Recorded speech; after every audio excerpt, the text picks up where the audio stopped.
This is Hillary Rubin. Hillary, thank you so much for being with us. It's a really, really awesome pleasure to meet you through the internet, through Twitter, and then you're here in the physical, so I'm really excited. Yeah, it's amazing how we're all being connected now, isn't it? And one of the things that I love about the yoga community is the connection of the people that I have met.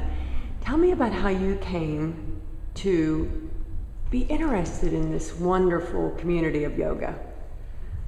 My journey, as I like to look at it, or my path that led me to yoga is probably, I guess it started in 1996, so I guess you can do the math. It's over 10 years ago.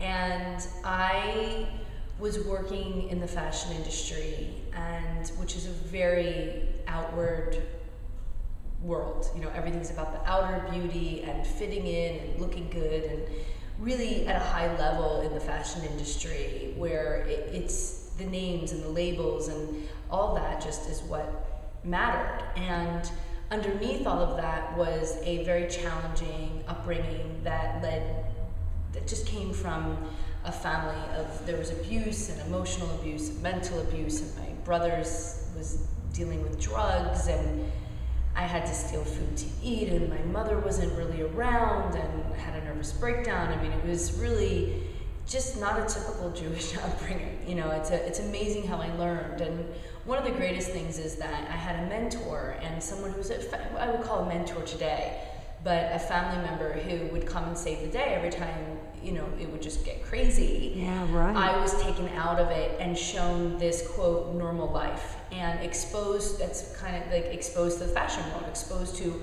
well, you can cloak yourself, you can change how you look on the outside, and no one needs to know, right? That was pretty much what I was given, this, which was really great advice to some extent. However, I built a mansion on a swamp. Here I am wearing thousands of dollars and crazy, beautiful, whatever you want to call it, clothing, and living in New York City. And then I was diagnosed with multiple sclerosis. And even before that, I just dealt with a lot of physical numbness and a lot of the typical symptoms that come with the autoimmune diseases. And I started practicing yoga, and I found in Iyengar, BKS Iyengar's book, Light on Yoga, in a chiropractor's office, and it literally jumped off the shelf at me. It was silver with burgundy.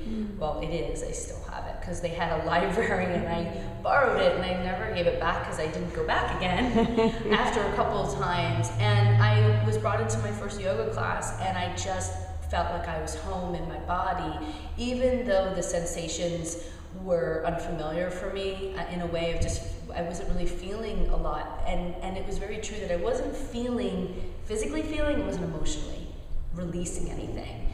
And being that I was a gymnast and a runner and was very physical and active as a kid, there was just this connection, this link and alignment that happened for me. And it's pretty much the longest relationship I've ever had, as we shared earlier when we spoke. Very cool.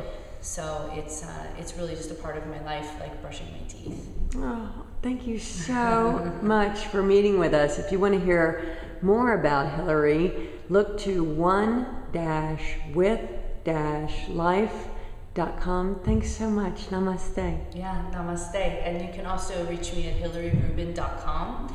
There's 2 L's in Hillary, and it's Rubin, and then you can go and get an awesome gift from me so you can begin on your journey with a little bit of support.